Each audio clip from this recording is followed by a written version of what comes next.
Hello guys, நான் brownie slab ஆர்டரில் 2 mistake பண்ணேன். அது என்ன மிஸ்டேக்குன்னு பார்த்துடலாமா? வாங்க. கீழே வந்து 1/2 kgயும் மேலே 1/4 கிலோவும் கஸ்டமர் வந்து 11:30 to 12க்குள்ளே எனக்கு வேணும்னு சொல்லி கேட்டிருந்தாங்க.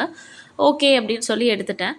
கீழே என்ன பண்ணிட்டேன், ஃபுல்லாக கனாஷை வந்து ஸ்ப்ரெட் பண்ணி விட்டுட்டேன். அது ஏதோ ஒரு இதில் வந்துட்டு நான் கனாஷை ஸ்ப்ரெட் பண்ணி விட்டுட்டேன்.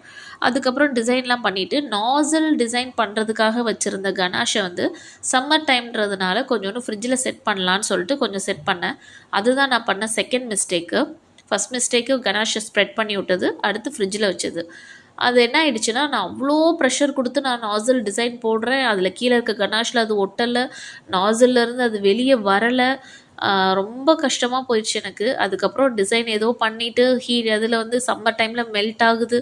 அதெல்லாம் சாக்லேட் டிசைன்லாம் வச்சு போட்டு ஃபைனலாக கொண்டு வந்துட்டேன். பட் குமுதா ஹாப்பின்ற மாதிரி கஸ்டமர் ரொம்ப ஹாப்பியாக ரிவ்யூ ஷேர் பண்ணியிருந்தாங்க. உங்களுக்கு இந்த மாதிரி ஆர்டர் வேணும்னா ப்ளேஸ் பண்ணிக்கோங்க கீழே இருக்க நம்பருக்கு. தேங்க்யூ.